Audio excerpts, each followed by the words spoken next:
और बड़ी खबर आपको बता दें, गृह मंत्री अमित शाह ने कहा है कि कोरोना के बिगड़ते हालात पर काबू पाने के लिए अब स्थिति के हिसाब से राज्य सरकारों को खुद निर्णय लेने होंगे और केंद्र सरकार उनकी पूरी मदद करेगी। आपको बता दें, उन्होंने ट्वीट करके कहा है कि प्रतिबंध लगाने के अधिकार राज्य को दिए गए हैं। गृह मंत्री ने यह भी कहा है कि रेमडेसिविर का प्रोडक्शन अभी पर्याप्त मात्रा में हो रहा है। आपको बता दें, कई राज्यों ने इसकी कंप्लेन भी की है कि रेमडेसिविर नहीं मिल पा रहा है, स्टॉक में कमी की बात कही है। लेकिन इस बीच गृह मंत्री अमित शाह ने यह साफ तौर पर कहा है कि प्रतिबंध लगाना है या नहीं लगाना है या आगे किस तरह की कार्रवाई होनी है, इस पूरे मामले को देखते हुए वो राज्य सरकार खुद तय करे। और आपको बता दें कि देश में कोरोना की रफ्तार डराने वाली हो गई है। अब 12 दिन में कोरोना केस डबल हो रहे हैं। कोरोना की रफ्तार 16.69% तक पहुंच गई है। 10 राज्यों में ही कोरोना के 78.56% केस सामने आ गए हैं। दिल्ली, यूपी और महाराष्ट्र में फिर कोरोना के रिकॉर्ड मामले सामने आए हैं। दिल्ली में करीब 25,500 नए केस मिले हैं। यहां पर हालात बद से बदतर हो गए हैं। खुद मुख्यमंत्री अरविंद केजरीवाल ने कहा है कि अस्पतालों में बेड की किल्लत है, ऑक्सीजन की दिक्कत है। यूपी में भी रिकॉर्ड केस मिले हैं। आपको बता दें, एक दिन में 503 लोगों की कोरोना से मौत हो गई है, जिसके बाद महाराष्ट्र जो है वो सहम गया है। देखिए, दिल्ली और मुंबई के आंकड़े आपको पिछले 24 घंटे के दिखा रहे हैं। 25,000 से ज्यादा मामले दिल्ली में सामने आए हैं पिछले 24 घंटे में, जो कि बेहद डराने वाला है। और 8,000 से ज्यादा मामले मुंबई में। इनफैक्ट मुंबई में आपको थोड़े कम केसेस दिखेंगे, लेकिन दिल्ली में जिस तरह से केसेस बढ़े हैं, और ये राज्यवार देखिए साप्ताहिक प्रतिशत आपको हम बता रहे हैं किस तरह से छत्तीसगढ़ में 30.38% केसेस यहां पर हैं, गोवा में उसके बाद आप देखिए 24.24%, महाराष्ट्र में 24.17%।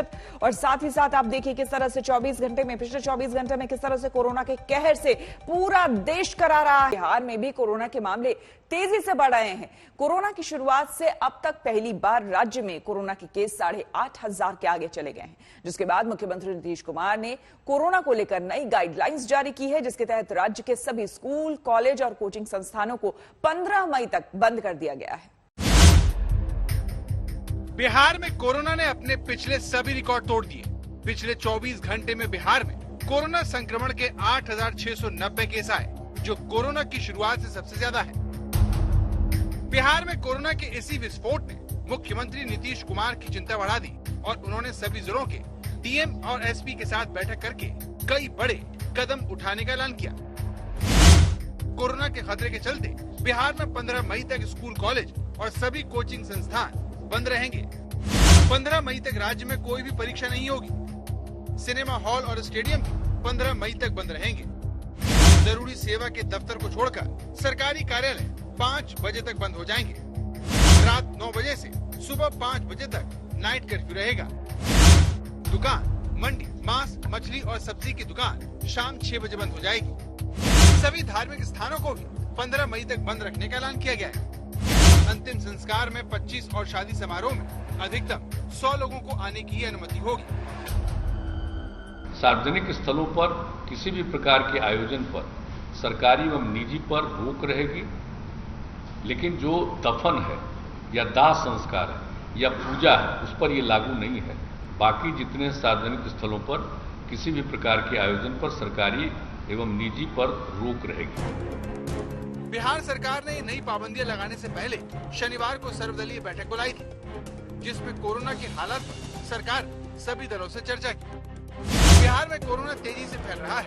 14 अप्रैल को राज्य में कोरोना के 4,786 केस, जो 15 अप्रैल को बढ़कर 6,133, 16 अप्रैल को बढ़कर 6,253, 17 अप्रैल को 7,870 पहुंच गए। लेकिन रविवार को यह आंकड़ा 8,500 के पार चला गया, जिसे रोकने के लिए सरकार को जनता पर बंदिशों की बारिश करनी पड़ी। 4 दिन में बिहार में कोरोना के मरीज डबल हो जा रहे हैं, जबकि देश का जो एवरेज है, औसत है, वो 10 है। तो इसी से अंदाजा लगाया जा सकता है कि बिहार की स्थिति कितनी खतरनाक है। सारे हॉस्पिटल फुल हैं, किसी भी बेड खाली नहीं है, ऑक्सीजन की कमी है, इंजेक्शन की कमी है, दवाओं की कमी है। ये तमाम चीजें हैं जो कि एक पुरानी कहावत है, संगठन में शक्ति है। जब जनता को सरकारों, दलों की सबसे ज्यादा जरूरत है, तब नेता आपस में लड़ रहे हैं, एक दूसरे पर आरोप लगा रहे हैं। केजरीवाल ने केंद्र सरकार पर दिल्ली के हिस्से के ऑक्सीजन को दूसरे राज्यों में डाइवर्ट करने का आरोप लगाया। सवाल यह है कि क्या हम ऐसे कोरोना से जंग जीत पाएंगे? नागपुर के रहने वाले सुरेश पिछले 8 दिनों से ऑक्सीजन की तलाश में दर-दर की ठोकरें खा रहे हैं, लेकिन महाराष्ट्र में ऑक्सीजन ढूंढना मिशन इम्पॉसिबल हो चुका है। मैं 8 दिन से पेशेंट के लिए घूम रहा हूँ। हमारे घर में पेशेंट है, वो बीमार है।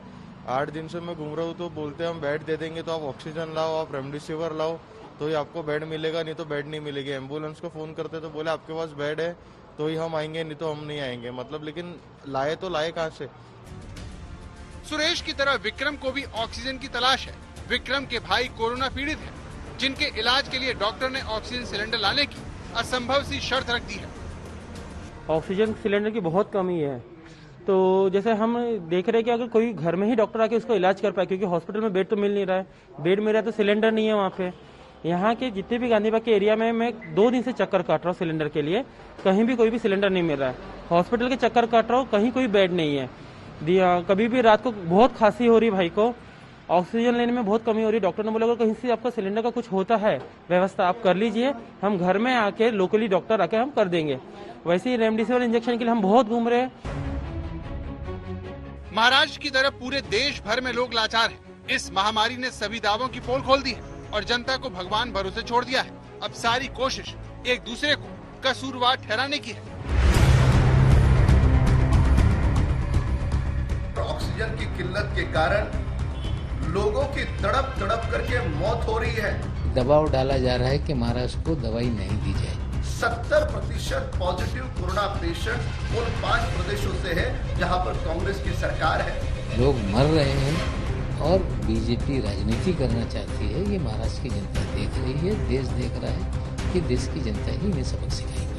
एमपी के मुख्यमंत्री शिवराज सिंह चौहान ने आरोप लगाया कि महाराष्ट्र सरकार मध्य प्रदेश के ऑक्सीजन कंसंट्रेटर मशीन रोकने को लेकर इसे बनाने वाली कंपनियों पर दबाव बना रही है। मध्य प्रदेश ने पहले कंसंट्रेटर के ऑर्डर दिए थे, अब उन्हें न भेजने के लिए महाराष्ट्र सरकार निर्माता कंपनियों पर दबाव बना रही है कि मध्य प्रदेश से पहले महाराष्ट्र को दें।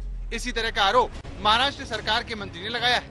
महाराष्ट्र के मंत्री नवाब मलिक ने इल्जाम लगाया कि रेमडेसिविर इंजेक्शन सप्लाई करने वाली 16 कंपनियों को केंद्र सरकार ने धमकी दी है कि अगर उन्होंने महाराष्ट्र सरकार को इस इंजेक्शन की सप्लाई की तो उनकी कंपनी का लाइसेंस रद्द कर दिया जाएगा। जो एक्सपोर्ट के लिए पैकिंग की गई थी ऐसी 30 लाख वाइल है, लेकिन फिर भी पूरी तरह से किल्लत बनी हुई है। तो कहीं ना कहीं ये सारे खेल में महाराष्ट्र बीजेपी का क्या संबंध है, ये लोगों के मन में संदेह पैदा करने वाला है। देवेंद्र जी कल स्वयं चले गए एक दवाई कंपनी के मालिक के लिए, इसमें कहीं ना कहीं दाल में कुछ काला है। यह समय आरोप प्रत्यारोप या कटाक्ष की राजनीति करने का नहीं है। सभी दलों ने एक साथ काम करने का यह समय है, यह संकट काल का समय है। पर आंकड़ों की बात करें तो मुंबई और महाराष्ट्र में इन 3 दलों के वसूली खेल के कारण सबसे अधिक कोरोना पॉजिटिव के आंकड़े और मौत के आंकड़े मुंबई महाराष्ट्र से हैं।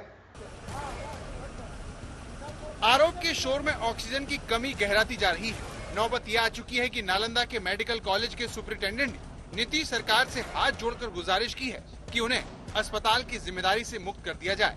सुपरिटेंडेंट के अनुसार अस्पताल में ऑक्सीजन की बेहद कमी है, लिहाजा वो कोरोना मरीजों की देखभाल नहीं कर पा रहे। ऑक्सीजन के बिना मरीजों की मौत हो रही है। कुछ न कर पाने से अच्छा है कि उन्हें अस्पताल से ही हटा दिया जाए। कोविड के मरीजों के लिए ऑक्सीजन की भारी कमी हो गई है पटना में, और इसको देखते हुए जितने भी पटना के प्लांट हैं, पटना में वैसे 3 प्लांट हैं ऑक्सीजन के, उन सबको जिला प्रशासन ने अपने कब्जे में ले लिया है और उसी के अनुसार वितरण भी हो रहा है। जिस हॉस्पिटल को जितनी जरूरत है, आप देख सकते हैं कि ये जो लिस्ट है, NMCH, ECR, AIIMS, IGIMS, NMCH, ये तमाम जो हॉस्पिटल के नाम हैं, उनको इतने सिलेंडर यहां से सप्लाई किए गए हैं। ऑक्सीजन की कमी की शिकायत दिल्ली के मुख्यमंत्री अरविंद केजरीवाल ने भी की, जिनका दावा है कि अब दिल्ली में सिर्फ 100 आईसीयू बेड बचे हैं। आईसीयू बेड्स की खासकर काफी कमी हो गई है। लगभग सारे दिल्ली के आईसीयू बेड्स मिला के 100 से भी कम आईसीयू बेड्स पूरे दिल्ली में बचे हैं। ऑक्सीजन की भी काफी कमी है। कल रात को एक प्राइवेट हॉस्पिटल ने हमें बताया कि उनके यहाँ काफी ज्यादा कमी हो गई थी, जिसकी वजह से त्रासदी होते होते बची। अरविंद केजरीवाल ऑक्सीजन की कमी को लेकर प्रधानमंत्री को खत भी लिख चुके हैं। वहीं उद्धव ठाकरे पीएम से अपनी गुहार फोन पर लगा चुके हैं। कांग्रेस वर्किंग कमेटी की बैठक में सोनिया गांधी ने भी कांग्रेस शासित राज्यों की बदहाल तस्वीर का जिक्र किया। उन्होंने कहा कि कांग्रेस शासित राज्यों में ऑक्सीजन की डिमांड और सप्लाई का अंतर तेजी से बढ़ रहा है। अस्पतालों में बेड नहीं है और वैक्सीन खत्म हो रही है। वेंटिलेटर्स की प्रोक्योरमेंट हमने की है, हमने आईसीयू डेवलप की है, हमने सेंट्रलाइज ऑक्सीजन सिस्टम डेवलप किया है, हमने ऑक्सीजन सपोर्टेड बेड भी है, सामान्य बेड भी है, क्वारंटीन बेड भी है और जनरेशन के प्लांट्स लगाए हैं। लेकिन सवाल ये कि जब इतने केसेस रोज पॉजिटिव आएंगे तो फिर ये इंतजाम भी तो कम ही पड़ेंगे ना। देश भर में ऑक्सीजन की कमी पर प्रधानमंत्री शुक्रवार को बड़ी बैठक कर चुके हैं, जिसके बाद 100 से ज्यादा अस्पतालों में अपना ऑक्सीजन प्लांट लगाया जाएगा। इसी कड़ी में रेलवे ने आज ऑक्सीजन एक्सप्रेस चलाने की योजना बनाई है, जो महाराष्ट्र से खाली टैंकर सोमवार को लेकर चलेगी और विशाखापट्टनम, जमशेदपुर, राउरकेला, बोकारो से ऑक्सीजन उठाएगी। इसकी जानकारी पीयूष गोयल ने ट्वीट करके देश को दी। कोरोना महामारी की दूसरी लहर ने सारे देश को स्वास्थ्य सेवाओं की अहमियत को समझा दिया है। अब ये समझने की बारी सियासी दलों की है। पटना से सुजीत कुमार झा के साथ आज तक ब्यूरो। बड़ी खबर इस वक्त की आपको बता दें, देश में कोरोना की रफ्तार डराने वाली हो गई है। अब 12 दिनों में ही कोरोना के केस डबल हो रहे हैं। जी हां, आपको बता दें कि कोरोना की रफ्तार 16.69% तक पहुंच गई है। 10 राज्यों में ही कोरोना के 78.56% तक केस सामने आए हैं। दिल्ली, यूपी और महाराष्ट्र में फिर कोरोना के रिकॉर्ड मामले सामने आ गए हैं। आपको बता दें कि दिल्ली में 25,462 नए केस सामने आए हैं। बेड ऑक्सीजन की दिक्कत की बात, किल्लत की बात खुद मुख्यमंत्री ने कबूली है। उत्तर प्रदेश में भी हाल बुरा है। 24 घंटे में 30,000 से ज्यादा मामले यहां पर सामने आए हैं। हालांकि मुख्यमंत्री योगी ने कहा है कि किसी भी तरह की दिक्कत नहीं होने दी जाएगी, लेकिन महाराष्ट्र में हालत भयानक दिखते हैं। 24 घंटे में देखिए यहां पर कितने ज्यादा मामले आ गए हैं। और 12 दिनों में सबसे जो डराने वाली खबर है वो ये है कि 12 दिनों में कोरोना के मामले डबल हो रहे हैं, जो कि अपने आप में चिंता का विषय है। अपने आप में ये डराने वाली खबर है। दिल्ली में आपको बता दें एक बार फिर से, ये देखिए आपको पिछले 24 घंटे का हाल बता रहे हैं। दिल्ली में पिछले 24 घंटे में 25,462 केस सामने आए हैं। मौत 161 लोगों की जान जा चुकी है। कुल एक्टिव केस 74,941 हो गए हैं।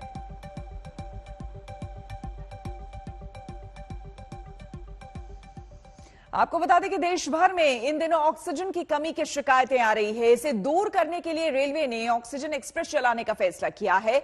जल्द ही इन ट्रेनों को चलाया जाएगा, जिनसे ऑक्सीजन सिलेंडर देश भर के अलग अलग शहरों में पहुंचाए जाएंगे। ऐसे उपाय की तत्काल जरूरत क्यों है, इसका एहसास देश को शहडोल में हुए एक बड़े हादसे के बाद हुआ, जहां एक अस्पताल में 12 लोगों की मौत हो गई।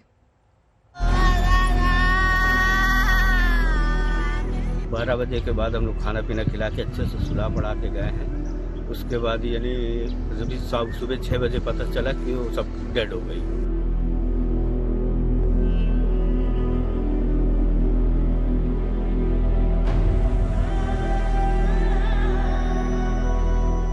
ऑक्सीजन इनका खत्म होने की वजह से भांजे की वो डेड हो गया, खत्म हो गया।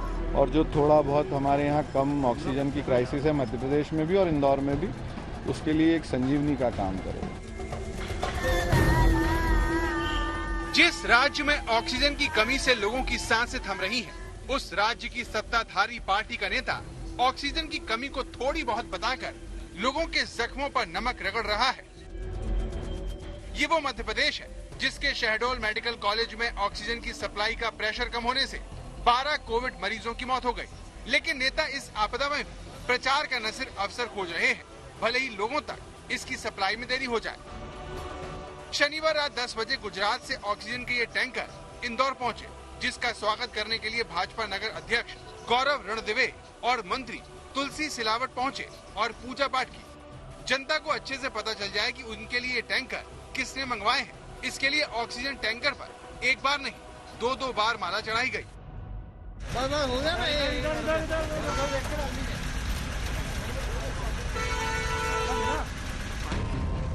फोटो खिंचाकर नेताजी इतने अभिभूत हुए कि ऐलान कर बैठे कि इंदौर और राज्य में ऑक्सीजन की जो छोटी मोटी समस्या है वो जल्द खत्म हो जाएगी। और जो थोड़ा बहुत हमारे यहाँ कम ऑक्सीजन की क्राइसिस है मध्य प्रदेश में भी और इंदौर में भी, उसके लिए एक संजीवनी का काम करेगा। ये जामनगर से आया, वाकई में मैं इंदौर वासियों की तरफ से रिलायंस के हर व्यक्ति को धन्यवाद देता हूँ, आभार मानता हूँ। एक संकट के समय ये ऑक्सीजन जो आई है, वाकई में हमको एक बहुत उपयोगी सिद्ध होगी। मंत्री जी के दावों पर क्या कहा जाए, लेकिन दावा है कि ऑक्सीजन टैंकर स्वागत सत्कार के इंतजार में करीब आधा घंटा इंदौर के चंदन नगर में ही खड़ा रहा। जब मंत्री तुलसी सिलावट पहुंचे, उसके बाद ऑक्सीजन टैंकर रिफिल स्टेशन रवाना हुआ। मध्य प्रदेश जैसे राज्य में जहां पर ऑक्सीजन की सप्लाई का प्रेशर कम होने से शहडोल में 12 लोग मौत की नींद सो जाते हैं, वहां पर इंदौर जैसे कोरोना प्रभावित शहर में ऑक्सीजन टैंकर आधे घंटे देर से फिलिंग स्टेशन की तरफ रवाना हुआ। जबकि हकीकत यह है कि राज्य में ऑक्सीजन की कमी से मौत के दावे मरीज के रिश्तेदार लगातार कर रहे हैं। 12 बजे के बाद हम लोग खाना पीना खिला के अच्छे से सुला पड़ा के गए हैं। उसके बाद यानी जब सुबह 6 बजे पता चला कि वो सब डेड हो गई, तो हमने गार्ड से पूछा तो बोले रात में सिलेंडर खत्म हो गया था। ऑक्सीजन खत्म हो गया था। 4 बजे भोर में ऑक्सीजन खत्म हुआ है। रात में 8 बजे करीब हमारा भांजा राजकुमार जायसवाल को अंकित जायसवाल ने खाना खिला के आया है। वीडियो कॉलिंग घर पे बात किया है। तो शहडोल में रात भर में जिंदा मरीज सुबह लाश में तब्दील हो गए। अस्पताल प्रशासन ने इसकी वजह ऑक्सीजन टैंकर के देर से आने को बताया, जिस वजह से ऑक्सीजन की सप्लाई का प्रेशर कम हुआ और कोरोना से लड़ रहे लोगों की सांसें बंद हो गईं। जो ऑक्सीजन नहीं पहुंची वहां पे गाड़ी से यहाँ पे टाइम में, उससे ऑक्सीजन का दबाव कम हुआ, लेकिन ये ऑक्सीजन प्रदाय बंद नहीं हुआ। ऑक्सीजन प्रदाय अभी भी चालू है, अभी भी गाड़ी तो नहीं आई है, प्रदाय तो चालू है। लेकिन वो प्रेशर कम होने से बताया ना कि वो प्रेशर कम है। जैसे पानी की टंकी में पानी का लेवल कम हो जाता है, सब जगह प्रेशर कम होता है, जैसे तो वो कम हुआ है। इससे पहले 15 अप्रैल को जबलपुर में लिक्विड प्लांट में आई खराबी की वजह से ऑक्सीजन सप्लाई बंद होने से 5 मरीजों की मौत हो गई थी, लेकिन सरकार ऑक्सीजन की कमी से मौत के दावे को खारिज करती है। कि ऑक्सीजन की कमी के कारण किसी की मृत्यु नहीं हुई। जिनकी मृत्यु हुई है वो बहुत क्रिटिकल थे, और जिस समय मृत्यु हुई बाकी पेशेंट भी वेंटिलेटर पर भी थे, और किसी मरीज की तबीयत नहीं बिगड़ी। यदि ऑक्सीजन की कमी से कोई दुर्घटना होती तो फिर सभी मरीजों की तबीयत बिगड़नी थी, ऐसा नहीं हुआ।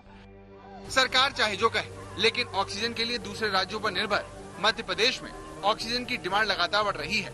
राज्य में 22 मार्च को 64 मीट्रिक टन की डिमांड थी, जो 7 अप्रैल को बढ़कर 179 मीट्रिक टन हो गई।